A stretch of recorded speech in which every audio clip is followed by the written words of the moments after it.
अब हम छत्तीसगढ़ माध्यमिक शिक्षा मंडल के बुक से अध्याय 8 के प्रश्नों को अब शुरू कर लेते हैं। तो अध्याय 8 में है बैंकिंग एवं कराधान। तो बैंकिंग और एवं कराधान दोनों अलग अलग टॉपिक है। तो पहले हम बैंकिंग के उन खातों के बारे में जानकारी जान लेते हैं। यही खाते जो है ये बहुत महत्वपूर्ण है, इन्हीं से प्रश्न बनते हैं। ठीक है, तो बैंकिंग में 4 खाते का उपयोग किया जाता है। एक होता है जमा खाता,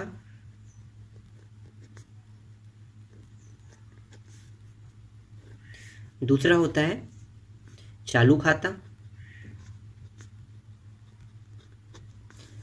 तीसरा होता है सावधि जमा खाता और चौथा होता है आवर्ती जमा खाता। ठीक है, तो 4 खाते होते हैं। एक होता है जमा खाता, एक होता है चालू खाता, एक सावधि जमा खाता, एक आवर्ती जमा खाता। हम इन दोनों के बारे में नहीं पढ़ेंगे। ऊपर के जो दोनों टॉपिक है ना, जमा खाता और चालू खाता के बारे में नहीं पढ़ेंगे। पढ़ेंगे किसके बारे में? सावधि जमा खाता से प्रश्न पढ़ेंगे और आवर्ती जमा खाता। तो दोनों अलग अलग खाता हैं।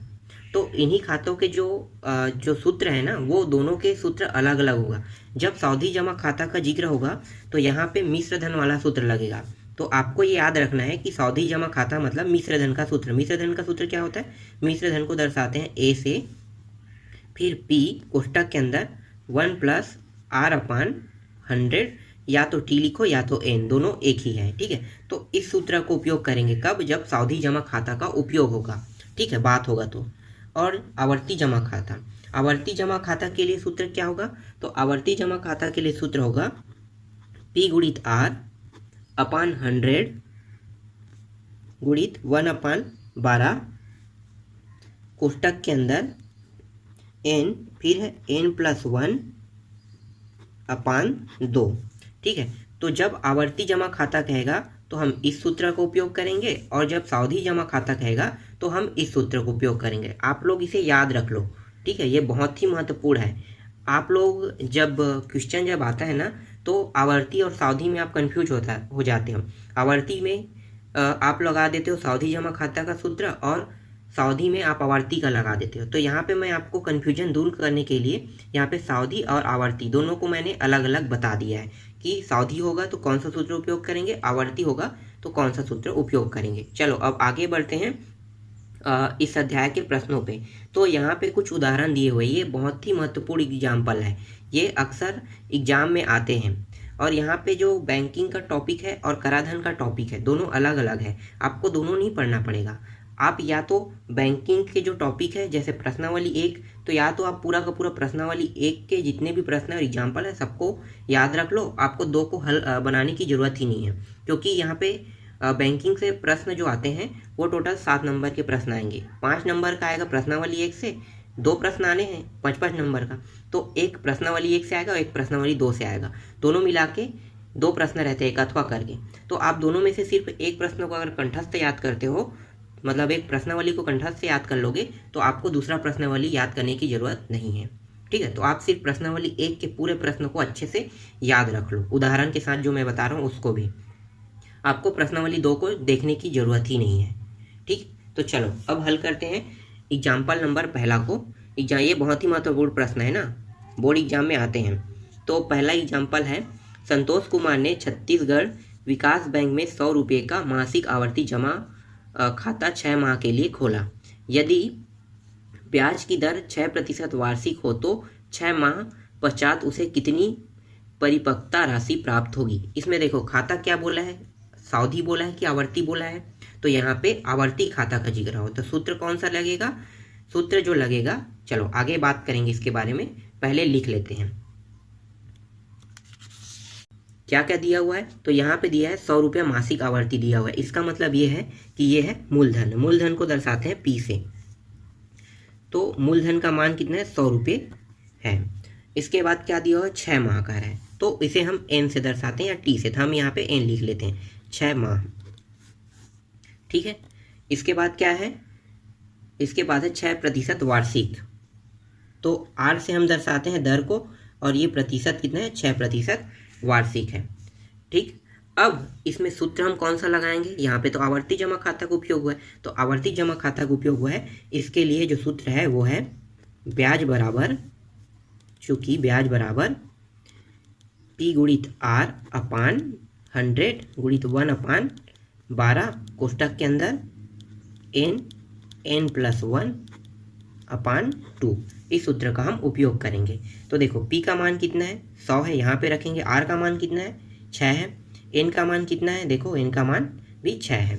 तो चलो अब यहाँ पे रखते जाओ, P का मान यहाँ पे 100 रखेंगे, R का मान 6 और नीचे में क्या है 100 है, गुणित 1/12, n का मान 6 रहेगा और फिर n का मान 6 प्लस 1 और यहाँ पे 2।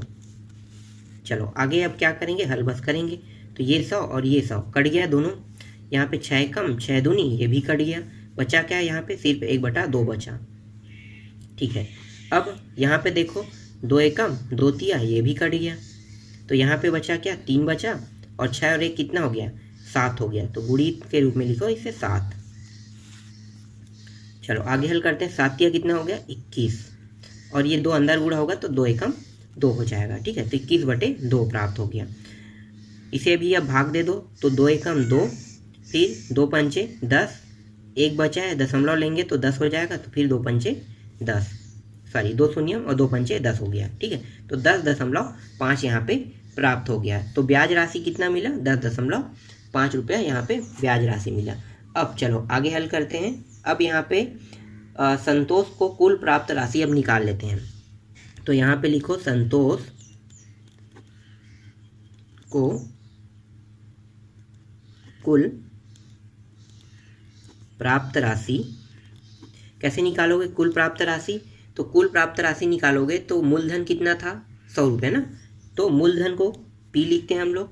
उसके बाद कितने माह तक पटाते हैं 6 माह तक के, तो उसे माह जो था वो किससे दर्शाते हैं n से दर्शाए। और ब्याज राशि कितना है अभी निकाले ना, ये क्या है ब्याज है। इन सभी को हल करो तो आ जाएगा। तो मूलधन कितना है 100 और 6 माह तक पटा रहे हैं, तो ये n का मान 6 और ब्याज कितना है 10.5, जोड़ दो हल कर दो, तो ये हो जाएगा 600 प्लस 10.5, जोड़ेंगे तो ये हो गया 610.5 रुपये होगा। तो संतोष को जो कुल राशि प्राप्त होगा वो कितना होगा 610.5 रुपये उसे प्राप्त होगा। यही इसका आंसर है। ठीक, समझ में आया आपको। चलो आगे हल करते हैं अगले प्रश्न को। अब इसमें एग्जाम्पल नंबर अब तीसरा देख लेते हैं, ये भी बहुत ही इंपॉर्टेंट क्वेश्चन है। चलो एग्जाम्पल नंबर तीसरा में क्या है, निखिल ग्रामीण बैंक में 1 वर्ष 6 माह के लिए 10,000 रुपये सावधि जमा खाते में जमा करता है। यदि ब्याज की दर 8% प्रति वर्ष है तथा उसका संयोजक अर्धवार्षिक हो तो निखिल के सावधि जमा खाते में जमा राशि का परिपक्वता मूल्य ज्ञात कीजिए। तो इसमें क्या कहा है, सावधि जमा खाता की रहा है, तो आपको पता है कि कौन सा सूत्र लगाओगे, मिश्र धन वाला सूत्र लगाओगे। तो चलो इसको भी अब हल करते हैं। तो मूलधन को दर्शाते हैं P से। P का मान कितना है 10,000 रुपये है P का मान। फिर R का मान लिख लो यहाँ पे, तो R का मान कितने प्रतिशत है 8% वार्षिक है। और N का मान है 1 वर्ष 6 माह। ठीक है, 1 वर्ष यहाँ पे लिखो और 6 माह। अब इस प्रश्न में क्या कहा है, इस प्रश्न में कहा है कि ब्याज की गणना हमें 6 माही करना है और ये सभी के सभी गणना क्या हुआ है 1 वर्ष के हिसाब से हुआ है, तो 6 माही होगा, तो R और N का मान यहाँ पे चेंज हो जाएगा। तो यहाँ पे आप समझो, अगर 1 वर्ष 6 माह कह रहा है, ठीक है, टोटल कितना होगा, तो टोटल होगा 1 वर्ष में 12 माह होता है। मतलब अगर हम हिसाब लगाते हैं 6 + 6 + 6 सभी को बांट लेते हैं, 1 वर्ष में 2 बार 6 आएगा। ठीक है, तो 6 दूनी 12 माह हो गया, फिर 6 माह का है यहाँ पे, तो तीसरा 6 माह हो गया। तो N का मान क्या बन जाएगा, देखो 1 वर्ष में कितने बार पटा रहे हैं, ये 1 वर्ष में 2 बार पटा रहे हैं और टोटल 1 वर्ष 6 माह है, तो कितने बार पटाएगा 6 माह के अंदर पटाना है उसे, हर 6 माह में 1 बार पटाएगा, दूसरी बार और तीसरी बार। तो यहाँ पे N का जो मान बन जाएगा वो बन जाएगा 3 छमाही। ठीक, समझ में आया, कितने बार पटाएगा, हर 6 माह में पटाने की बात कहा है, इसलिए क्या होगा 1 वर्ष में 2 बार और यहाँ पे 1 वर्ष 6 माह का जिक्र हुआ है, मतलब 2 बार और 1 3 बार ये पटाएगा। तो N का मान क्या हो गया एन का मान यहाँ पे बन गया 3 छमाही या 3 अर्धवार्षिक। ठीक, तो इसी तरह से आर का मान भी चेंज हो जाएगा। आर का मान क्या हो जाएगा? आर का मान, ये तो वार्षिक है ना, 8% वार्षिक है, तो वार्षिक के हिसाब से गणना करेंगे। तो एक वर्ष में 2 बार पटाते हैं तो उसी 2 से भाग दे देते हैं। तो 8% को 2 से भाग देंगे, कितना आ जाएगा? 4%। समझ में आ रहा है?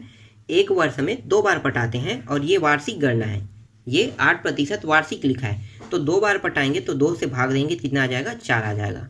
ठीक, आगे और प्रश्न हल करेंगे तो आपको और अच्छे से समझ में आ जाएगा। ठीक है, तो यहाँ पे एन भी चेंज हो गया और आर भी चेंज हो गया। चलो अब आगे हल करते हैं। तो यहाँ पे मिश्र धन का सूत्र लगाएंगे। मिश्र धन का सूत्र क्या होता है? ए बराबर पी कोष्टक के अंदर 1 + r/100 और ये रहा एन। चलो मानों को अब रखते जाओ। पी का मान कितना है? 10,000। 1 + r का मान कितना है? यहाँ पे देखो, नीचे वाले को लिखना है आपको 4% और यहाँ पे 100। और n का मान कितना है? 3 छमाही पटाएंगे तो ये आ गया 3। तो ये हो गया 10,000 और ये हो गया 4 एकम 4 25 25 एकम 25 और 1 26, तो ये हो गया 26/25 और ये 3। तो ये हो गया 10,000 गुणित, इसे लिख सकते हैं 26/25 गुणित 26/25 गुणित 26/25। ये कट रहा है तो कटा देते हैं, 25 एकम 25 चौक और ये डबल शून्य, फिर कट रहा है तो कटा दो, 25 एकम 25 एकम और 25 छक्के। ठीक है, तो 400 होता है। तो ये कट गया, यहाँ पे और कट रहा है क्या? नहीं कट रहा है। तो क्या करेंगे? अब गुणा करते जाएंगे। तो 26 × 26 कितना होता है? 26 × 26 इन दोनों को गुणा करेंगे तो प्राप्त होगा 676। फिर इसके साथ गुणा कर देंगे, फिर 26 को, और यहाँ पे क्या है? 16 बचा, इसको भी गुणा करते जाएंगे। और नीचे में कितना है? 25, और आगे गुणा करते हैं तो ये 676 गुणित 26 करेंगे तो यहाँ पे प्राप्त हो जाएगा 17,576 इन दोनों का गुणा करने पर। तो ये हो गया 17,576 गुणित 16 और नीचे में कितना है? 25। फिर इसको गुणा कर दो 16 का, तो आगे गुणा करते हैं तो ये प्राप्त होगा 2,81,216 प्राप्त होगा। और नीचे में 25 से हम भाग दे देते हैं। 25 से भाग देंगे तो 25 एकम 25, फिर ये भी जाएगा 25 एकम 25, 25 दूनी 50 और 25 चौक 100। ठीक है, और ये हो जाएगा 25 अट्ठे 200, ये आ गया। और यहाँ पे दशमलव में 64 प्राप्त हो रहा है, तो ये प्राप्त हो रहा है 11,248.64 रुपये प्राप्त हो रहा है। यही क्या है? इसका आंसर है। ठीक है, समझ में आया? तो निखिल को दे जो राशि होगा वो कितना होगा? 11,248.64 रुपया होगा। ठीक, समझ में आ गया ये प्रश्न? चलो आगे हल करते हैं अगले एग्जाम्पल को। ये जितने भी मैं एग्जाम्पल बता रहा हूँ ये बहुत ही महत्वपूर्ण एग्जाम्पल है। एग्जाम्पल नंबर 4 है, मोहन ने कृषि विकास बैंक में 50,000 रुपये 2 वर्ष के लिए सावधि जमा खाते में जमा किए। यदि ब्याज की दर 10% वार्षिक हो तथा ब्याज प्रति 6 माही बाद संयोजित किया जाता हो तो परिपक्वता पर बैंक उसे कितनी धनराशि देगा? इसमें फिर क्या जिक्र हुआ है? सावधि जमा खाता। आपको सबसे पहले यहाँ पे देखना है खाता को, तो खाता कौन सा हुआ है? सावधि जमा खाता। मतलब आपका सूत्र कौन सा लगेगा? सूत्र लगेगा मिश्र धन वाला। ठीक है, तो चलो आगे हल करते हैं। यहाँ पे मूलधन कितना दिया हुआ है? मूलधन दिया हुआ है 50,000 रुपये दिया हुआ है। आर कितना है? आर का मान है 10% वार्षिक दिया हुआ है। और एन का मान, समय कितना है? समय है 2 वर्ष। ठीक, लेकिन हमें ब्याज की गणना क्या करना है? हर 6 माह में पटाना है। तो ये क्या हो जाएगा? ये बदल जाएगा। कितना होगा? आप सोचो, 6 माह के हिसाब से पटाओगे, 6 + 6 ये 12 हो गया, फिर 6 करोगे तो फिर क्या होगा? ये 18 माह हो गया, फिर 6 करोगे तो क्या होगा? ये हो गया 24 माह। मतलब 2 साल में 24 माह होता है। तो 24 माह में आपको कितनी बार पटाना पड़ेगा? 1 2 3 4, तो ये आ गया 4। तो यहाँ पे एन का मान प्राप्त हो जाएगा 4 वर्ष आ जाएगा। ठीक है, इसी तरह से आर को निकाल लेते हैं। आर क्या होगा? 1 साल में, यहाँ पे वार्षिक है, 1 साल में कितने बार पटाया? 2 बार।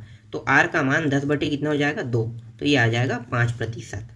ठीक है, समझ में आया? आर का मान कैसे निकालते हैं, साल में जो पटाते हैं ना जितनी बार उतने से इसे भाग दे देते हैं। तो 6 माह ही गणना क्या है, इसलिए हम क्या करें, 6 माह और 6 माह दोनों मिला के कितना होगा 12 माह, तो 2 बार पटा रहे हैं एक साल में, तो उसी 2 से भाग दे देंगे तो वार्षिक गणना में प्रतिशत भी निकल जाएगा।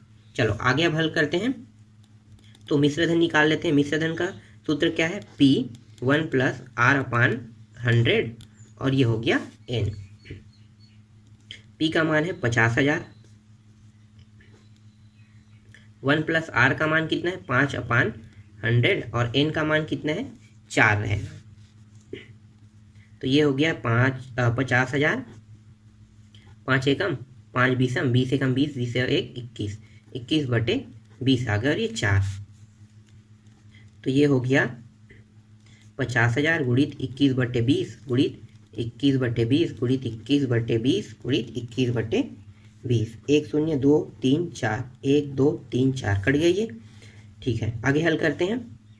तो ये हो जाएगा 21 गुणित 21 कितना होता है, 21 गुणित 21 करेंगे तो 441 होगा। फिर इसके साथ 21 का फिर गुणा करोगे तो 9,261 आएगा। फिर इसके साथ 21 का गुणा करोगे तो 1,94,481 आएगा। तो यहाँ पे लिखो 1,94,481 इन सभी 21 का गुणा करने पर, और यहाँ पे क्या है 5 भी है, और नीचे में कितना बचेगा 2 दूनी 4, 4 दूनी 8, 8 दूनी 16, ये आ गया 16। ठीक है, अब 5 का इसके साथ गुणा करेंगे तो ये प्राप्त हो जाएगा 5 एकम 5, यहाँ पे पूरा गुणा करते हैं तो टोटल माना है मैं लिख लेता हूँ 9,72,405 आएगा, और इसे भाग देंगे अब 16 से। जब हम 16 से इसे भाग देते हैं तो हमारा जो आंसर आएगा वो आएगा 60,775.31 रुपया आएगा। यही क्या है इसका आंसर है। ठीक, समझ में आ गया।